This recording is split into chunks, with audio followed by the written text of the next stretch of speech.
Hello, everybody. Welcome to the Bay Area Content Marketing Meetup. Today, we're going to be talking about email, but maybe not email in the way you typically think, or maybe we're going to be talking about email in a different way. Did you know there are 347 billion emails sent daily? I get a whole bunch of those. And most of us experience inbox overload on a daily basis. How did we get here? Well, email marketing and sales automation has exploded. There's a proliferation of tools that enable more automated emails at low cost. In order to return email to an effective channel, it's time to realign incentives and shift power back to the user of email. Melissa Moody, who's founder and head of marketing for Gated, is going to talk about the next evolution in email and how we marketers are in exactly the right place to benefit from this shift. Melissa, thanks for joining, and take it away. Yeah. Hi, everyone. Just to give a bit of background on me, I'm actually fairly new to this group. Thanks to Dennis for having me. I grew up in the Bay Area, so although I currently live in Alaska, I am a Bay Area kid at heart and very glad to be presenting to this group for sure. I have spent my life thinking about how to get the right message to the right person. And that actually started for me in my career as a teacher. I have a master's in education, so my background is in teaching. In 2006, I shifted into a career in marketing. I'm happy to talk about that, but it's a little bit of a story. And I worked from 2006 to about 2020 at Google. I had a lot of different roles over the course of that tenure, but they were all in the world of marketing, everything from industry marketing to working on web partnerships with some of our largest advertisers and how they move people through the entire funnel from ad copy to conversion. In 2020, I left that role. I was looking for a much faster pace. Google had gotten a little bit big for me, so I wanted to move into a faster paced role that would allow me to have, direct impact on bringing a product to market. And I returned to the desire to work on a product that really improves how we communicate and how we have good communication as humans. I'm excited to tell you about Gated, but more so, I'm excited to talk through kind of the problem space itself and what our vision is.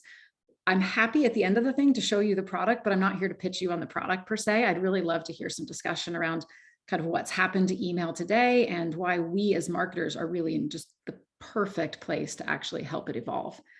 So I will go ahead and share. It's going to take me just 1 second to present this up. Let's see.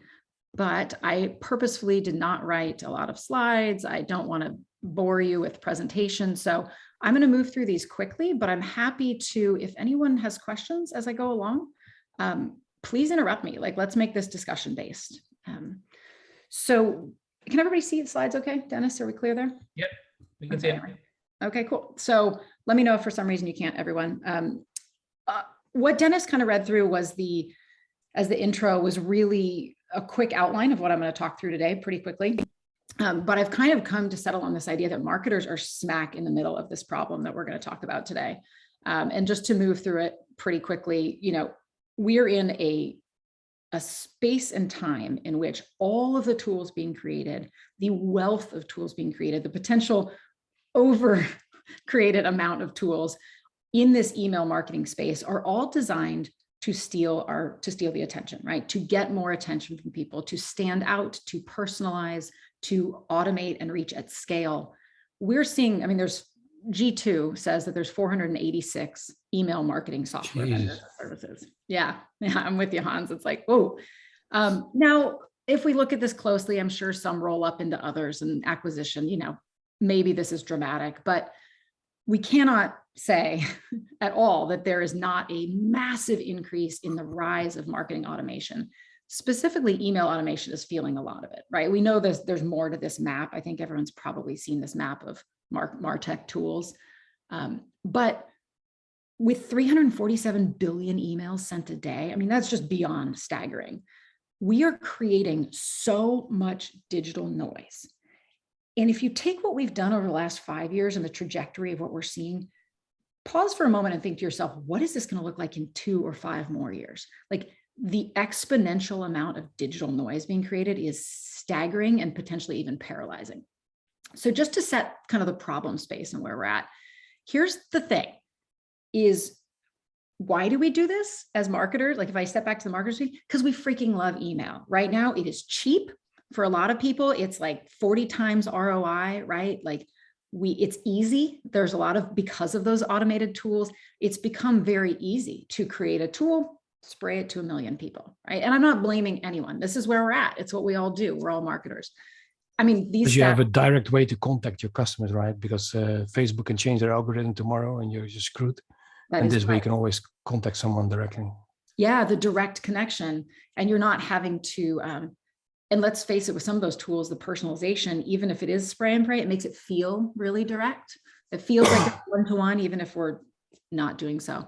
I love these stats. The second one makes me laugh in particular, that 4 out of 5 marketers would rather give up social media than email marketing. Right? I mean, I think it's, when we talk about the direct, it has that more bottom of a funnel feel immediately. So maybe that's why we all say, yeah. We love it.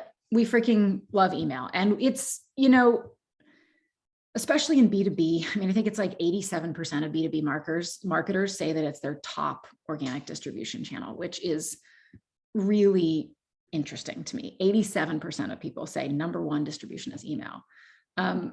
It's easy, it's cheap, and it really is the go-to play for a lot of people. You put it, like, everybody's got a system built up around it. A lot of times it's where sales and marketing come together the most clearly as well, right? You get them in there, you pass them off to the sales side. It's part of what we do. So not coming in here saying email's bad or email's dead. 347 billion emails is not dead. But here's what I'm going to say, and I'm happy if people want to discuss this a little bit. I would posit that we have come to a point at which we have broken email. I would say email's not dead. The conversation I usually bring up is we have broken email. When I talk to senders, people who use email in that way that we just saw, their deliverability rates are down below 1% to 2%. I mean, the reply rate that they're seeing. It is send out 100 emails and you hear one back. And it may not be a thanks for emailing. It may be a screw you, I don't want to hear from you, right? But there's also still so many companies who, I'm not sure if you guys, but I got newsletters and then they are being sent from a no reply email address. Like, what the hell? Absolutely. We're definitely going to want to drive into that for sure. So there's like these there's a 20-stage sales drip campaign, which we've all seen, the pitch slap until you pay attention. Hope this email finds you well, right? We know those. And they will come at you. And then there's also the newsletter content, which is just being pumped out, like Hans was saying, right? So I've talked about marketers as the ones sending it, but what I want to flip to now is as the buyers. Marketers are the ones that have budget often. We also see RevOps and C-suite, but more and more in this PLG world, we are all being sold to. These tools are no longer just being sold to your CMO, they're being sold to anyone with marketing in their title. And so not only is more email being sent out, but it's being sent to more people, right? Like all of us have now become targets. One thing I don't have in here, but it's really interesting, is if you think your email is secret, it's not. We all know the email automation tools that scrape email addresses. You go to an event, you're going to be on every list, right? So we have become hammered by the same email that we have created. Now I'm putting this as very like, we are the agents, and maybe one of you is more connected to your email campaigns than the other, but it's okay. I'll tell you the story of our founder soon. But we create the pain, but we're also feeling it. And that's kind of where Gated starts coming in. But we have incredible testimonials from these people who use our product, but what I'm most excited about is the pain. These are quotes from people who use Gated, but this is what they were feeling before. That idea of like the toll that you may not even be aware of, that every day you're responsible for deleting and archiving all of the crap that somebody else is sending you.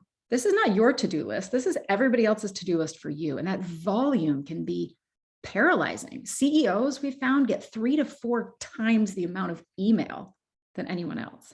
So the volume is horrible. We also hear a lot about relevance. For some people, it's maybe not the volume, it's the fact that they're getting crap that literally doesn't apply to them.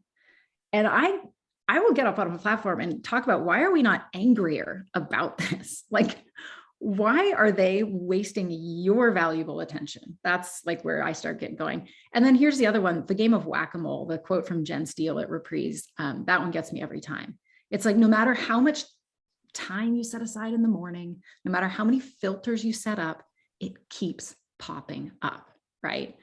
So like this pain, I would posit, for marketers, maybe RevOps too, is like worse than for anybody else. We are getting it bad because we have marketer in our title. We have budgets. There are marketing automation. There are MarTech tools way beyond all those email tools we saw. They're selling you analytics. They're selling you content. They're selling you everything. And we're selling it because there are tools.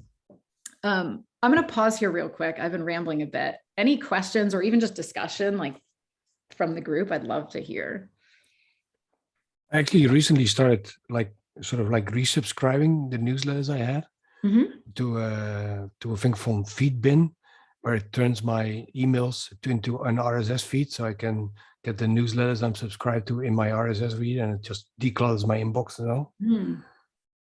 That's really cool. I've been thinking a lot in the last month or so about newsletters and how it works with our product, which we can talk about later. But newsletters is a really interesting one because that's content that you probably do want to read, right? Like it's not just junk content, but you don't want it disrupting every second of the day. Exactly. Like actually, I think that goes here.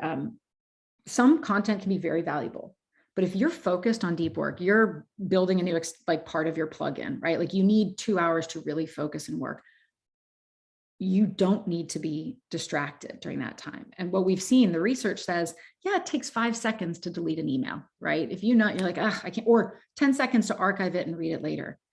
But the research is showing it takes 23 plus minutes to refocus after you've been distracted. So if we're in a world where things keep coming in, no matter how much we think I've got it, like we're really being very damaged by that constant distraction.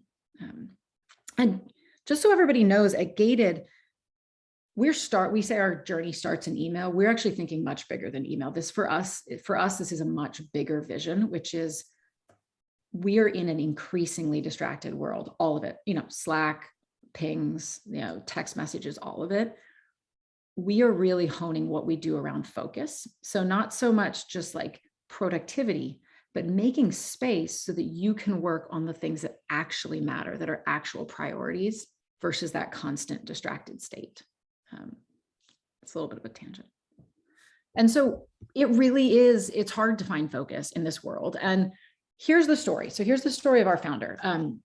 Andy was a GTM exec at a couple of large, unicorn companies, Culture Amp, Box, it goes on and on. But he was responsible for creating a lot of this email pain. He's managing teams that are sending out those multi-million person email campaigns, right?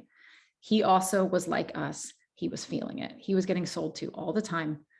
He couldn't focus on what mattered. He knew he needed to focus on his teams and running the business well, and it was just too much. So he hacked together a really early MVP of Gated. And just to kind of walk you through so you have an idea of what it is, he basically sent out an automated reply. He took that out of office technology. And when people emailed him that he didn't know, they would get an email saying, if you want to reach me and you think, you have something worth my attention, pay $2. So not a big amount, just $2 to my charity of choice. And he hacked it with like Venmo and Zapier. Pay $2 to my favorite charity, Wounded Warrior Project, and I'll take a look at what you sent. Really scrappy. All it did was it said, somebody's on the end of that line and they have something that's actually worth my attention.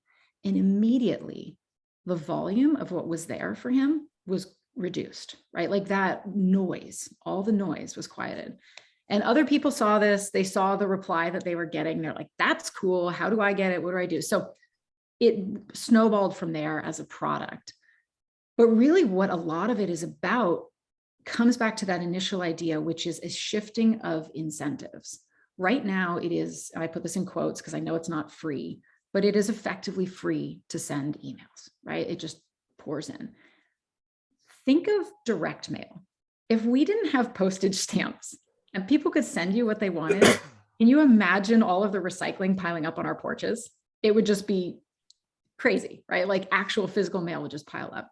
That little marginal cost that exists on on direct mail, but also in other channels, is enough to actually make a huge difference in this world of email. Now, there's a lot of debate here, but so we used to call it a postage stamp for email. That was the early branding on Gated, which is just that little bit of a cost to show, you care in some way, right? Small shift in incentives, really major shift in terms of like the power in the inbox and what can get through. I'll keep going a little bit more and then I'm happy, I promise I'll pause. Here's a quick story. This is from one of our earliest use cases. This was actually before we launched publicly. And just as FYI, we only launched publicly in March of this year. So we had an early beta group of about 100 users who were using it actively for a while. Dan right here, he's Director of International Growth Marketing at Branch. He's one of our early users, but he put gated on his email.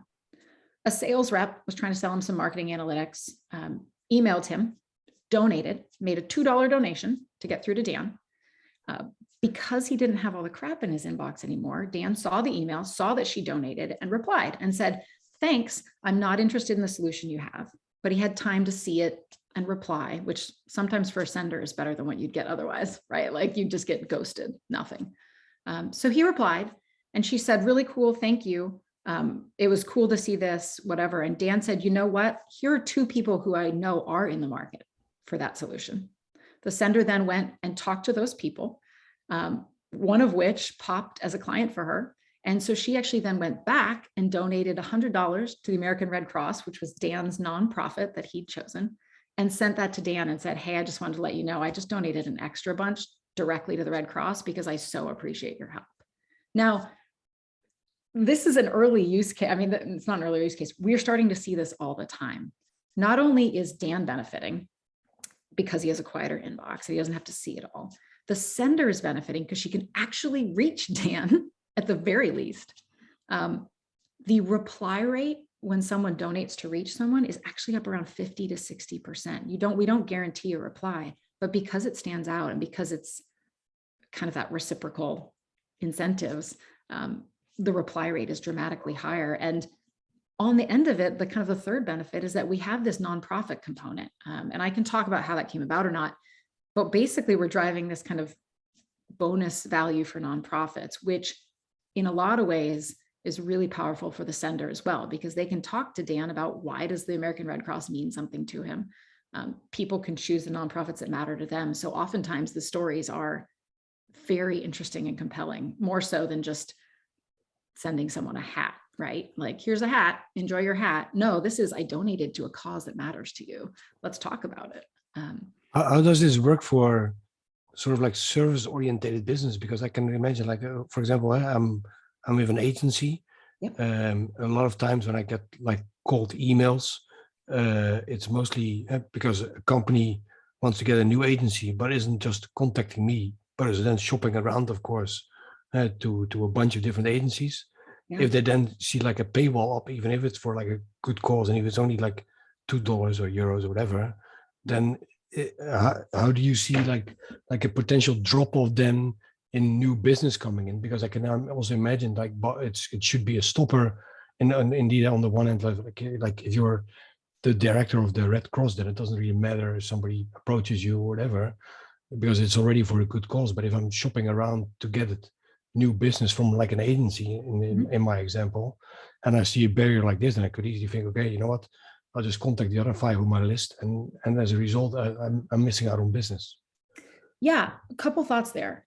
First of all, this works best if you are not in a business that depends on cold inbound email. So if cold inbound email is part of your job, like sales is part of your job, or if you're a founder at a company that's less than 10, you probably want to hear from a lot of people. You're selling all the time, right? Exactly. So if your business depends on cold inbound email, it's probably not the best. But I will tell you, if you're really excited to try it, there are a couple things we've seen.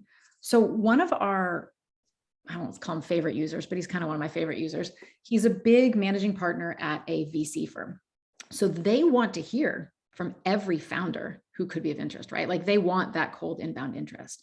But I will posit that emailing him is not the best thing. So what happens is often is instead, like people will email him with 2 pieces of material to evaluate their company. He needs 10 different things, and there's a whole flow for that. You go to the website, you submit, here you go. For certain use cases, and it may not be the case for yours, it's not as good for someone to randomly email you. They should go and submit, like there's maybe an RFP capture flow or something where it's not just randomly email me. The other thing I will say is, and this totally is business dependent, but if somebody is literally like, here's one with job seekers, right? If someone sends out an email to 500 companies saying, I'm looking for a job, is that really the person you want to hear from? No, you want someone who specifically really cares about you and is interested in working with you. So maybe the barrier, $2 barrier, is actually worth it, because if somebody really is excited to work with you, maybe that little bit isn't out of question. Those are all things I would say for your own use case to decide. But I think it's interesting because it makes people question how we use email really, really well. If emailing you is not actually the right way in a process. That said, it sounds to me like, if you literally want to hear from every agency that you might even be able to throw an RFP at, then it's probably maybe not right for your role, because you just want to reply to all of them. But maybe you don't want to reply to all of them. Maybe you want to only reply to the ones who, have somebody on the other end of the line. Have at least like a budget to get some stuff done. Yeah. It's funny, sometimes the perception is, oh, it's this big barrier, but we consciously have a $2. I mean, it's it's very small because it's not hugely prohibitive. It just makes sure that somebody's on the other end of the line and they actually care about you versus any agency, right? I will say one really interesting fact is we have seen donations up to, the highest one I've seen, voluntary. So the requested number was $2. People have donated up to $160 to go through.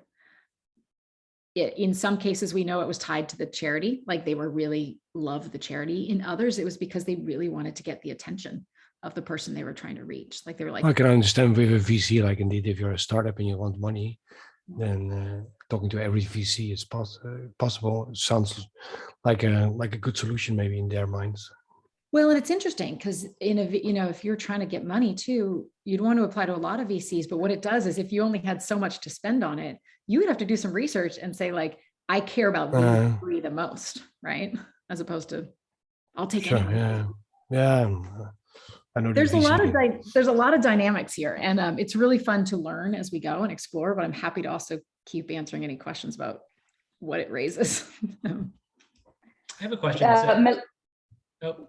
Pushpa has a question. All right, Dennis, you go. Yeah, so if you want to go, you go first. So mine was like a basic question. So you were solving the problem for Dan here, right? Not for the people that are trying to reach. It's not like cold outreach. Okay, so it's an individual consumer solution. Yes, correct. We truly believe we've looked at every attempt to solve, let's call it spam. We don't usually talk about spam, but unsolicited email at scale.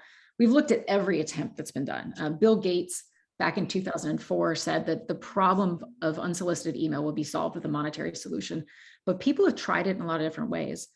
We've realized that the solution, effectively, to be really generic about it, means giving power back to the end user. But by doing that in the right way, it can actually benefit the sender as well. So our number one focus, we are building a tool to protect the user's attention. We are not blocking senders. We're ideally trying to make better pathways for senders. In the past, a lot of tools have made it better for the user by kind of locking down the inbox. And that's not what we're doing, but we are building a user-first tool. It's for users. Okay, so senders also is a part of your solution going forward. Like, I mean, I'm just thinking that, okay, if Dan says, okay, we donate $2 to American Red Cross, and the sender can also say, hey, I can donate this on your behalf also, right? I mean, I'm just trying to see if there is a solution in that you guys are thinking for the senders too, because we are all marketers, and then that is, like you said, that is one of the strategies that today it works. And of course, like, it depends on like the markets and then what they're sending, how much they're sending, and depending on all those things, we see ROIs, right? So do you have things for like senders? Yeah, great question. To date, not in a productized form, but we are absolutely thinking about that. One early version of this is we have quite a few folks who are sales leaders, and they're probably users as well, but they're sales leaders who are actually starting to fund budgets for their sales reps in email, right? So a lot of those sales reps probably already have a budget, and maybe it's for gifting, or maybe it's for whatever it is to reach their best customers. So we're actually starting to see sales leaders fund email. I mean, right now it's gated. Knock on wood, we stay unique for a while, but the idea that like email may at some point have a cost to get through, that's starting to be funded. And we're thinking on gated side, what are the tools and the data that we actually will need to put in place to make that work, right? Like, and that's a really fun discussion area, which is if it works and everybody's getting gated, everybody says, I want power for my inbox. And I mean, everybody, marketers are the front here, but grandma could use this, right? If everybody starts saying, I'm in charge of my inbox, that world is going to look very different for marketing and sales on how we budget for email, email budget. And so we are thinking very thoughtfully about what, from a gated perspective, we could surface. Here's one data point. It would be really interesting when someone goes to donate to reach someone, if we said the likelihood of reaching Dan, if you pay $2, is 46%. If you pay 10, the likelihood of a reply from Dan goes up to 60%. That's the kind of support for the sender side that we'll be thinking about. We're not going to open the floodgates and harm Dan, but we could give senders some insights into how to reach and the value of reaching certain people or people. Does that answer your question a little bit? Yeah, got it. Thank you. Yeah. Let's have a question. So let's say Dan has got 100 100 senders are trying to reach Dan, but those 100 have not paid yet or have not donated yet. Does Dan get to peek if he wanted to and see who's trying to communicate with him? Such a great question. If I switch tabs, can you guys see my whole screen? I will show you my inbox. Can you see my inbox right now? Yes. Okay. Yes, Well, sure. apparently I just had 4 come in and I think they're all like, updates. But besides that, if you look up here, I only have 17 emails in my actual inbox right now. Yeah. And I don't have to work really hard on that. I'm not a weird inbox zero person. Sorry if any of you are. I don't have the time for that. But if you go look, My personal inbox is like 20,000 unread emails at the moment, I think. so Hans is also not inbox zero. But if you go and click gated right here on the left, I click this folder, every single email that's been sent to me is right there. So actually, this is one of the big things I'm working on is like an educational component. We don't delete emails. We don't hide them. We don't magically make them disappear. They're literally sitting right here. And here's the fun part. And I'll stop selling the tool after this, but I just get so excited. If I really wanted to hear from this guy who I don't actually know, he's trying to get to, I could make sure you didn't miss our webinar. Like, I don't know this, Mike. What I could do, let's pick another one. Okay, Farm Girl Flowers. Let's say I love this newsletter update. I can just click and drag it into my inbox. And that teaches gated that anytime in the future that I hear from them, this is actually going to disappear real soon. Anytime I hear from Farm Girl in the future, they're going to come into my inbox, not into gated. Okay. But if I see something, these are all my UX people. Sorry, I'm just going to get rid of those. You don't have to see them. Let's pretend this didn't have a marker. If Farm Girl Flowers came into my inbox and I didn't want to see it, it was not my focus, I can drag it to, oops, I'll take that one, whatever. I can drag it to gated. Sorry, you're seeing my whole inbox. And it will tell gated from now on, when I hear from Farm Girl Flowers, please put it in the gated folder. And so everything's there, to your point, Dennis, but it's not distracting me from my day. And then Hans, this one's for you. If you're like me, at some point you go into gated, you click select all and you delete them all at once. But at the moment, I'm not using your product, but what I'm doing at the moment is that I have a filter in Gmail, which basically filters everything which has the email, which has the word unsubscribe in there, because all the cold emails and all the newsletters that automatically get, they have unsubscribe because they need to because of C-SPAN, etc.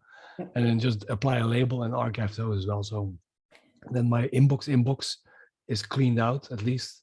And then indeed all the cold emails, all the newsletters, etc. They are in a like almost a bit like you, only then of course without the paywall for the good calls in between there. Well, and here's one more interesting. I just wrote an article about newsletters because newsletters is a little different than like sales pitches and cold emails, right? Here's one from Phil. I don't know if anybody gets this Nudge. He does a really good podcast called Nudge or something like that. These are really valuable to me.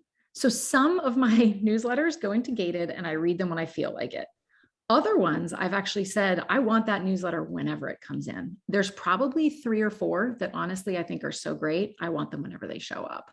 But Other ones, I'm like, yeah, when I have time, I'll go into Gated and I'll look and see, were there any interesting newsletters? But it's not when I'm trying to focus on work, right? Like I'll set aside time to just browse, see if I missed anything of interest, and then I'm done. But it's kind of like segmenting your day. Like really, again, what we're trying to do is help people focus. We're not trying to totally shut everything down. I think there's a question in chat too. I'm going to peek and see if that was anything I answered. Oh, good. Hans is showing. Okay. I'll buzz through the last little bit. I think this is actually my last slide real quick. Yeah, okay, this is my last slide. It seems really simple what we're doing. This little like, oh, it's an email filter, right? Like at the most basic, you're like, it's an email filter. It kind of is. But what it's actually doing, that whole shifting of incentives, is actually going to be making us think in a really different way. We used to think, I will take all the crap that's sent to me and I'm responsible for getting rid of it.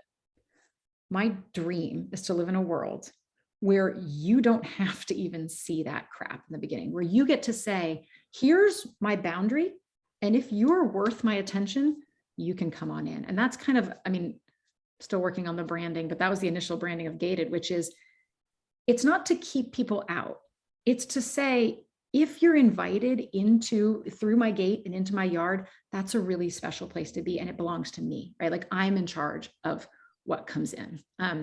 So I put this out there because there were a lot of things that used to be really weird, right? Like finding a date online, sleeping on somebody's couch, getting into a stranger's car. These were all really, really weird things that are totally normal now. And we see ourselves in that vein, which is telling people, no, you can't just send me every email you want to. It's kind of weird right now. It's a little uncomfortable. And I'm working on how to really bring people to a behavior shift in email. We're doing something very small, but it's really going to drive a total rethinking of email. And so, yeah, I'll end on that. I mean, that's kind of the exciting, fun part of it. I can stop sharing. We can just chat, but I think I've taken you through, last thing. That's the reason why we're here. I truly believe that marketers are in the place to actually make this change, because we know why email is now broken. And we also are feeling that pain. So I see marketers as kind of that hub of like the next evolution. Like, what does email become when we actually give power back to the users? I think that really falls on our shoulders. So mission put out there for all of us to go forward and fix email. Not a small thing, right? Totally happy to chat with everyone. Hopefully the people seeing this on recording are getting their questions answered too, but yeah, that's it. So Melissa, I'm not sure if you want to share, but people probably are curious about pricing. This is the best part. It's free, you guys. Oh, it's totally really? free.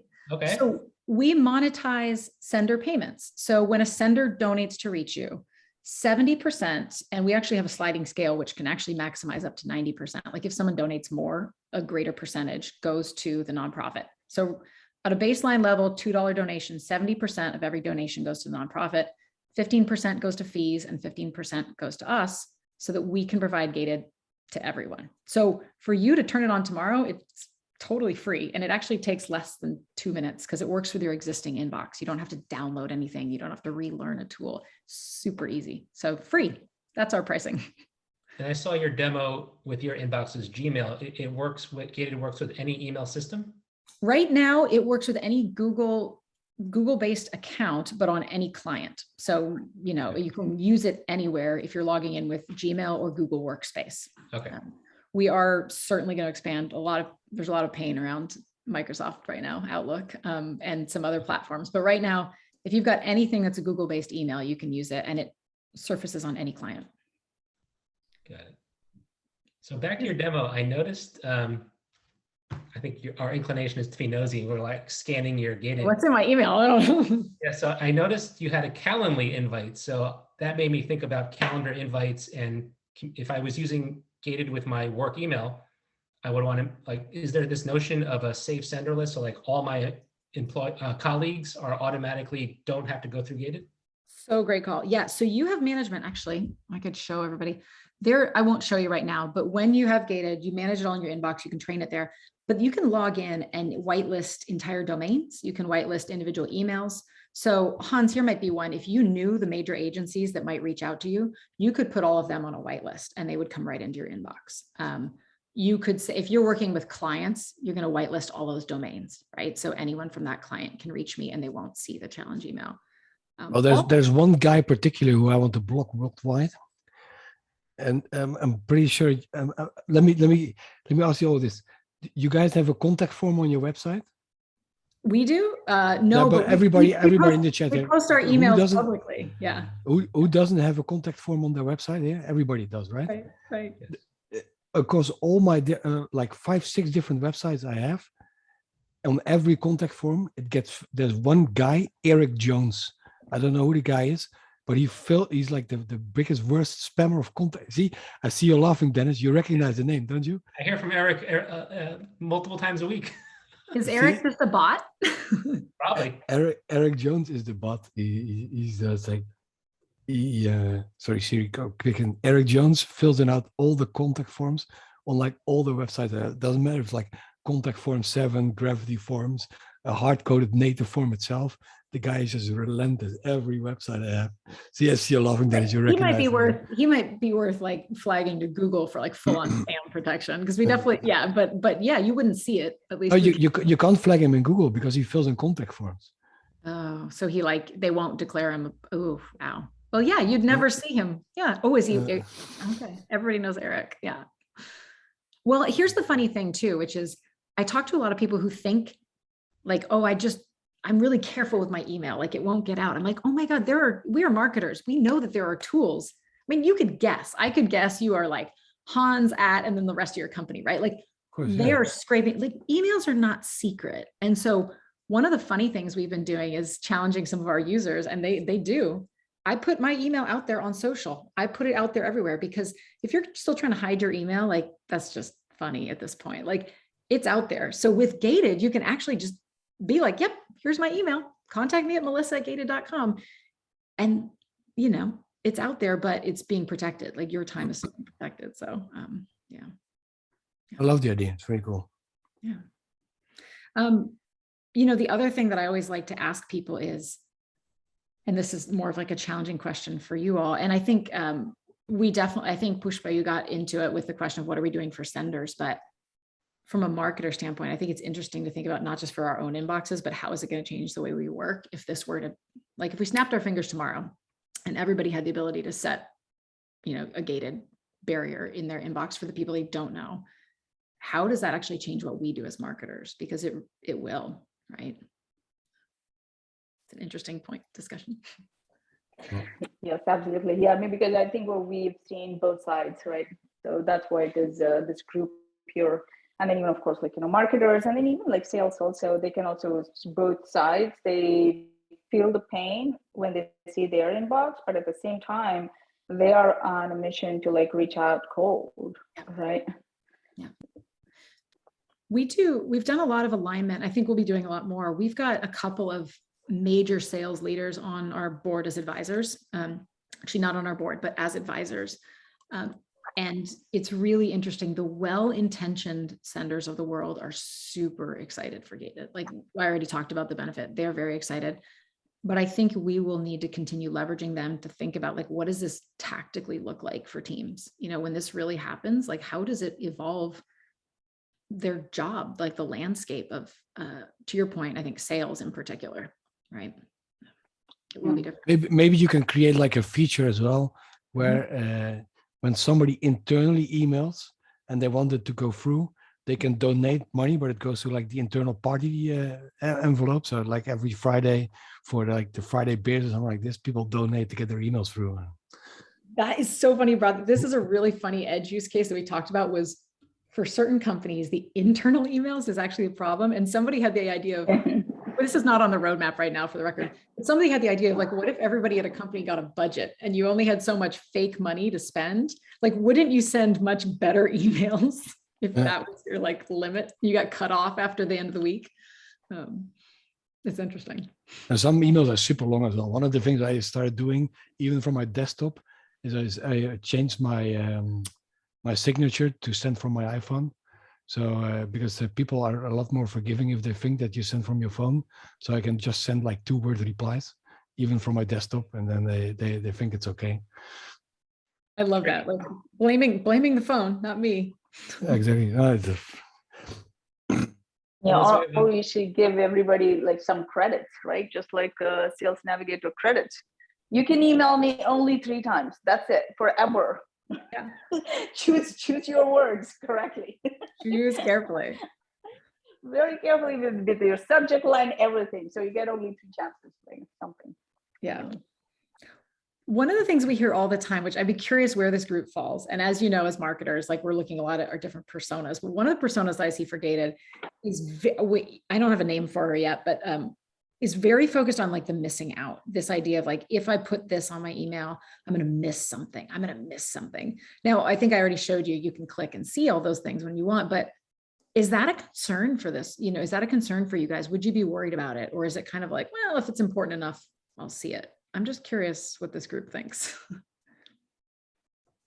I think each So one you of us, it depends on our own roles, like you said, right? And then what we do. And I mean, there is a spam filter, and then that's usually like, you know, based on IP, and then it's mostly what you guys are doing is content gated, right? So what Gmail already does, and then there are so many other things, is like, you know, based on like the traffic, and then where it's coming from and things like that. There are so many like, you know, email filtering tools out there, which falls under almost like security and then fraud kind of thing, right? So email security part. So what you guys are doing is like more of the content side, right? Because well, and one interesting thing just to point out, we actually never read the contents of any email. So Google does read the contents of emails, right? Like that's how we get ads. We actually never read the contents. What we look at is subject line and the to and from. So we can see, like, let's say tomorrow you decide to email Hans and you've never emailed him before. If you sent him an email and you had gated, he would automatically, because you had sent to him first, he would automatically be able to reach you without being gated. Like we're learning on the back end to just from the to and from fields, Pushpa trusts Hans because she sent to him. So he is trusted and allowed to come in without being challenged. So even just at the to and from and subject line letter, to that point, yes, you're totally correct. But I just want to clarify, we actually don't look at the contents, which is interesting. So can you circumvent this by putting your subject like forward, colon, and then a subject line, or a re-colon and then a subject line to fake like you are responding to an email you sent to me? No, because we would literally, like, we would see that you had or had not sent to them. Okay. So we actually do it more off the addresses than the subject line. Where the subject line comes into play is to your point, which is if there's something clearly like, well, I guess this is the address as well, like a no reply at or an unsubscribe at, that's automatically going to go into the gated folder unless you consciously decide to bring it out. Same thing with calendars, Dennis. Like some people want those Calendly or Google Calendar updates in their inbox. Other people are like, no, get that out. So it's very, everything we do is really like giving you the power to decide what you want versus these sweeping judgments. Yeah. So Melissa, we have a question from Margaret. She's wondering, how would this work for reaching nonprofit executives? Okay, so if I get this right, Margaret, I'm thinking from the perspective of a marketer or seller trying to reach a nonprofit executive as their target. Yes, and I'm thinking about, like, you couldn't say you need to donate to my nonprofit. That would be kind of weird. Oh no, I think that would be great. We have a couple of executives, some CMOs at mid-sized nonprofits, and they put it on for theirs and their whole team, which says, hey, I'm trying to focus in my inbox, reducing distractions. If you want to get through to me, donate $2 and match it up to your own nonprofit would be amazing. So basically, if I'm like, Laura works as the CMO at Headstrong, and when I email Laura, I'm going to get something back that says, hey, I'm Laura, like I use this to focus on the work. If you are looking to donate, here's where you go. If you're looking for XYZ, here's where you go. And if you're trying to reach me personally and you don't know me, donate $2 and it'll go right to Headstrong. So it's kind of like, it's actually kind of neat because it's all in one. Yeah, perfect. Thank you so much. And here's the fun thing is if you think of it kind of like the way Amazon Smile works, and I'm working on this, this is not my primary driver right now. I would love to have nonprofits actually send it out to their supporters, because they could literally say, if you're a supporter of Project Headstrong, why not put it on your email? They're going to get huge value, not just in dollars, but in brand awareness. Every person that uses Gated is sharing that nonprofit with more than 100 people a month. That, like, think about the earned impressions from a brand standpoint of just having your nonprofit on everybody else's email. So for certain nonprofits, there's a really cool reason to have their supporters do it. And they're getting a little bit of dollars like Amazon Smile with every donation, but they're also getting that brand awareness. If you aren't aware of TechSoup, they're a nonprofit that reaches hundreds of thousands of nonprofits of all sizes and helps them with technology donations. They'd be in an ideal position to help evangelize to their members, to evangelize to their members. Right. I think what you described is exactly on point for a lot of those nonprofits. It's often not so much about getting a buck or two here and there, but the brand awareness is really important. We also hear the third point for nonprofits. There's dollars, which is kind of that small scale, could be large scale if they have a lot of users. Brand awareness. The other one, which is interesting, is think about your own favorite nonprofit. Usually you go a year and then you donate, or maybe you volunteer a couple times and you donate. But that repeated engagement, like being able to engage with their supporters on a more regular basis, like literally every time they use email, that's actually something that nonprofits often say really matters to them, because you're aligning your personal brand with a nonprofit. The other thing that might motivate certain nonprofits, I don't know if you can make this work, but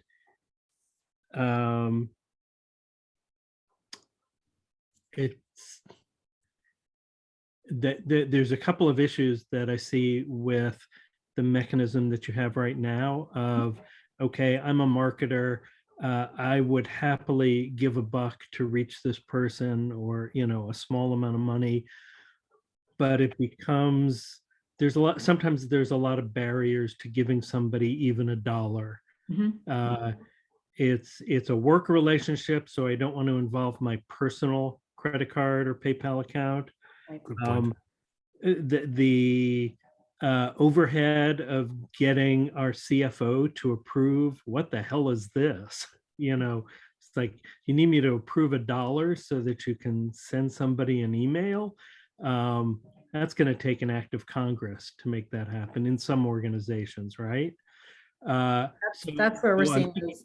Yep, go ahead. So I'm just thinking there could be some value in offering a different kind of transaction to say, if you want to reach me, rather than saying give $1 to the Red Cross, say, this isn't quite the right mechanism, but something like sign this petition, or go join the mailing list for the Red Cross, or go take some other action that isn't going to involve the CFO or your personal credit card, that I can do on my own, as a salesperson or a marketer,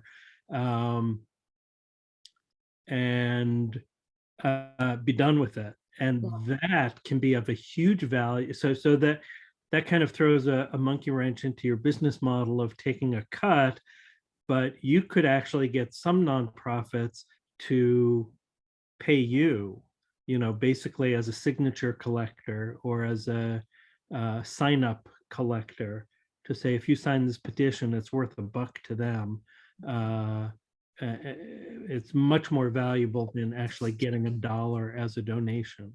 Yeah, I love that we've got you thinking about the business model in such depth. It's perfect. Like, these are the conversations that we're totally having, and it's fun to really think around this. And yes, it is going to take a shift. Like right now, we have a couple CEOs who've published case studies saying they're funding the sales teams for this, but that's not an easy conversation today, right? Like, there's one, Brad Smith at Sonar. Brad Smith at Sonar is a CEO who said, this makes a lot of sense for my sales teams to be paying for. So he just made a fund, and they can literally just debit out of the fund to get through gated.